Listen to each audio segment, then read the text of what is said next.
प्रणाम सभी भाई बहन लोगन के। जय माँ लक्ष्मी, जय छठी मैया। अभी कुछ दिन बाद दिवाली आ रहल बा, छठ भी आई। तो आवे वाला पर्व त्योहार के सभी लोगन के पहले से हमार हार्दिक शुभकामना बा। और आप सभी पर छठी माई के, लक्ष्मी माई के कृपा बरसत रहे, ऐसन प्रार्थना बा। ये दोनों पर्व के हमार तरफ से अभी से सभी को बधाई। आप लोग सोच रहे होंगे कि आज कैसे भोजपुरी बोलने लगे। तो इसका कारण यह है कि हम लोग छठ महापर्व के अधिष्ठाता देवता भुवन भास्कर सूर्य देव के बारे में चर्चा करने वाले हैं। आज के चर्चा में सूर्य उपासना की सर्वव्यापकता को जानने का प्रयास करेंगे। सभी देश देशांतर विश्व में धर्म संप्रदाय में सूर्य की उपासना की उपस्थिति कैसे है, कैसे वहाँ पे मनाया जाता है, सूर्य का उपासना कैसे वे करते हैं, इस बारे में जानने की कोशिश करेंगे। तो आवा सभी लोग आवा जानल जाई आज के वीडियो में कि हमारे भगवान सूरज के कैसे कैसे और कहाँ कहाँ पूजल जालन। तो वीडियो आरंभ कर जाओ। अब आपको आगे इसके आगे की सभी बातें हिंदी में रहेंगी। तो आइए शुरू करते हैं। श्रुति की अधिकारपूर्ण कथन है कि इस संसार में जिसमें हम सब रहते हैं की उत्पत्ति, संसार की उत्पत्ति के पूर्व सर्वत्र अंधकार ही था। मतलब कि सारा तरफ पूरे ब्रह्मांड में कुछ भी दिखाई नहीं दे रहा था।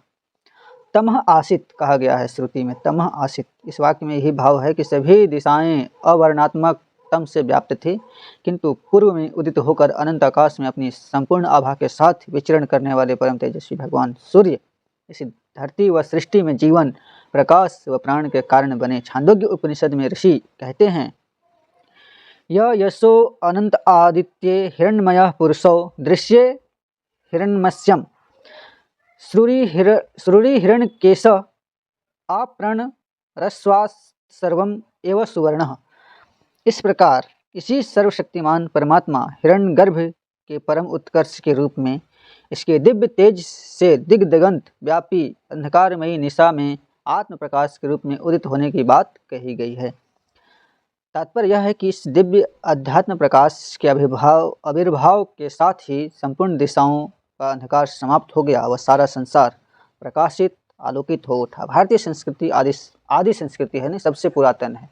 अति प्राचीन काल से लेकर अब तक किसी ने भी मानव जीवन के समस्त आयामों को इतना आकृष्ट, प्रभावित, चमत्कृत नहीं किया जितना कि भगवान भानु भास्कर ने किया है। इसी कारण आदि देव नमस्तुभ्यम कहकर सृष्टि के प्रारंभ में मानव के विकास के कारण बने हमारे पूर्वज ऋषिगण इसी आदित्य की, सूर्य की तेज की अभ्यर्थना, अभिवंदना करते दिखाई देते हैं। तो सूर्य की महिमा बहुत ही अपरंपार है। बहुत प्राचीन काल से लोग इसकी पूजा करते आ रहे हैं। हमारे ऋषि वैदिक काल के आरंभ से ही भूमा वै सुखम, छांदोग्य उपनिषद में ये बात कही गई है, भूमा तद अमृतम की दृष्टि वाले रहे हैं। ये दो बातें कही गई है छांदोग्य उपनिषद में। आर्य ऋषियों की यह भूमा वाली दृष्टि उन्हें ससीम से असीम की ओर बढ़ने तथा उससे तारतम्य स्थापित करने की प्रेरणा दे रही है। यानी कि इस वाक्य में हम सूर्य से प्रेरित होकर ही किसी कार्य को आरंभ करते हैं। इसी क्रम में एक तरफ जहाँ सृष्टि की नियामक रूप में उन्हें अनेक देवी देवताओं के दर्शन होते हैं, वहीं तीन लोगों में अपने को सहमति समाहित करके व त्रैलोक्य के नियंता के साथ तारतम्य स्थापित करने की उत्कट अभिलाषा भी उनमें जागृत होती है। यानी कि ऋषियों का जो सोच है बहुत ही उच्च कोटि का उन्होंने सोच किया, दर्शन किया, जो नियामक सत्ता है उनका।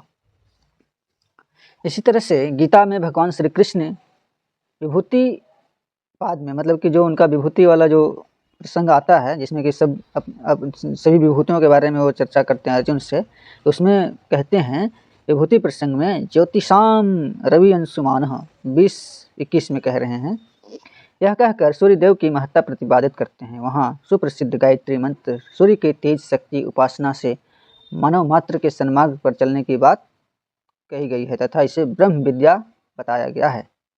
तो इस तरह से सूर्य की महिमा बहुत जगह कही गई है। हर एक उपनिषदों में, वेद में, पुराणों में सभी जगह। ऋग्वेद के एक मंत्र में ऋषि स्तुति करते हैं, हे सूर्यदेव, हम सभी उसी प्रकार परस्पर मिलते रहें व कल्याण पथ पर का अनुसरण करते रहें जैसे आप एवं चंद्रदेव हमें दिग्दर्शित करते हैं। जैसे सूर्य और चंद्र हमेशा चलते रहने की प्रेरणा देते हैं, उसी तरह से हम मानव भी आपकी प्रेरणा से आगे बढ़ते रहें, ऐसी प्रार्थना करते हैं।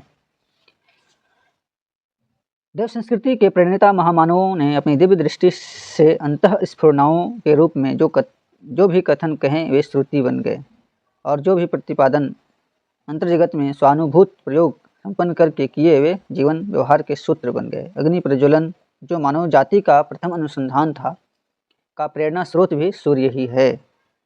तो हमारा हर एक दृष्टि में सूर्य की प्रेरणा हमारे कर्मों में, संस्कारों में व्याप्त है। पृथ्वी के व्यास से लगभग 108 गुना बड़े 8,64,000 मील के व्यास वाले प्रकाश मंडल की आभा लिए सूर्य को स्वयं संभवतः यह अनुमान न होगा कि उष्मा के पुंज उस दिनमान ने 14 करोड़ से भी अधिक किलोमीटर दूरी पर स्थित पृथ्वी पर सभ्यता के विकास की प्रक्रिया में कितनी महत्वपूर्ण भूमिका निभाई है। ऋतु विभाजन, दिन रात, सीमा निर्माण से लेकर वर्षा, अतिवर्षा, सूखा, यहाँ तक कि जीवन के सभी उपक्रमों में सूर्य की ही प्रमुख भूमिका है। पृथ्वी का जल सूर्य की उष्मा के कारण है तथा वृष्टि का जल सूर्य के कारण ही है। सूर्य की उष्मा ही पृथ्वी पर प्राप्त अग्नि तथा विद्युत का मूल कारण है, यानी कि सभी ऊर्जाओं का स्रोत जो माना गया है वो सूर्य है। कालक्रम में ऋषि चेतना से संपर्क टूट जाने पर सभ्यता के विकास क्रम में वे संभवतः आगे नहीं बढ़ पाए, किंतु उपासना के उनके दैनिक जीवन का अंग बन गई। यानी कि जो सूर्य हैं हमारे, माना जाता है कि प्रारंभ में जो संस्कृति संस्कार थे पूरे पृथ्वी के, वो भारत की ही संस्कृति फैली हुई थी, और सब जगह जो हमारा जो सनातन है, जिसकी पूजा हम लोग करते हैं, जिस भी देवी देवता की, वो सब जगह पूरे पृथ्वी में जितने भी देश हैं वो सब जगह व्याप्त थे, क्योंकि उस समय एक छत्र राज्य भारत का ही चलता था और इसीलिए वो विश्वगुरु कहलाता है। तो इस अवस्था में जब काल के अंतराल में जब समय बीतता गया तो उस समय कुछ संपर्क टूट गए और वो लोग अलग हो गए, और इस अवस्था में क्या हुई कि जो हमारी उपासना पद्धति, जो भी विचार थे, वो सब बदलते गए, लेकिन मूल रूप यानी कि कहीं कहीं पे अभी भी आप देखेंगे तो सूर्य की उपासना की जाती है और सूर्य की जो मंदिर हैं, मूर्ति है, वो कहीं कहीं देखी जाती है। तो इस प्रकार सूर्य की गाथाएं हवाई द्वीप, जापान, दक्षिण अमेरिका तथा कैरेबियन द्वीपों में प्रचलित है, जो बताती है कि सूर्य सबका उपास्य रहा है। चीन के विद्वानों ने सूर्य को आधार मानकर अपना समग्र खगोल शास्त्र तथा ज्योतिर्विज्ञान स्थापित किया है। वहाँ सूर्य को यांग तथा चंद्रमा को यिन मानते हैं, और ये जो इनकी जो शरीर में प्रतिनिधि कौन करते हैं, ईड़ा और पिंगला। जापान सूर्य पूजक राष्ट्र है तथा दिनमान का आगमन सर्वप्रथम उसी देश में हुआ माना जाता है। बौद्ध जातकों में सूर्य का प्रसंग वाहन के रूप में स्थान स्थान पर आया है तथा अजविथी, नागविथी और गोविथी नाम के मार्गों के आधार पर 3 गतियां भी उनकी मानी गई है। इसी तरह से अब फारसी अरबी में सूर्य को आफ्ताब कहा जाता है। इस्लाम में सूर्य को इल्म, अहकाम, अनंजुम का केंद्र माना जाता है तथा सूर्य इच्छा शक्ति को बढ़ाने वाला चैतन्य सत्ता के प्रतीक है। ईसाई धर्म में के न्यू टेस्टामेंट में सूर्य के धार्मिक महत्व का विशद वर्णन है। सेंट पॉल ने इसलिए रविवार का दिन पवित्र घोषित कर इस दिन प्रभु की आराधना, दान किए जाने आदि की अत्यंत फलदायी पुण्य माना है।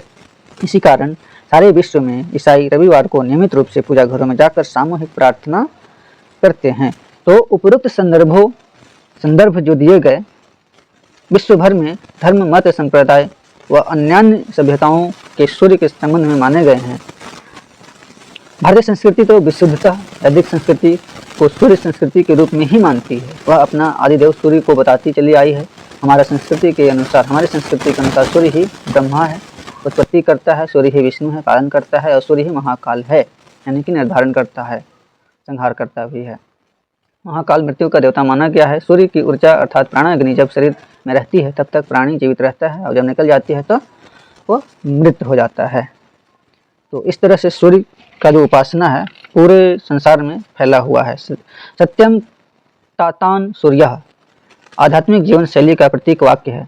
वैदिक काल से ही सूर्य को आचार्य रूप में प्रतिष्ठा प्राप्त है। वैदिक युग में ही उपनयन के समय अपनी और विद्यार्थी को अंजलि जल से भरकर आचार्य के मंत्र पढ़ने की विधि रही है। मानो वह सूर्य के आदिकाल से अब तक गहन भावनात्मक संबंध रहे हैं। वह मात्र जलता हुआ आग का गोला नहीं, अपितु मानव मात्र के लिए प्राणदाता, जीवन रक्षक व उसके सांस्कृतिक विकास का परिचायक भी है।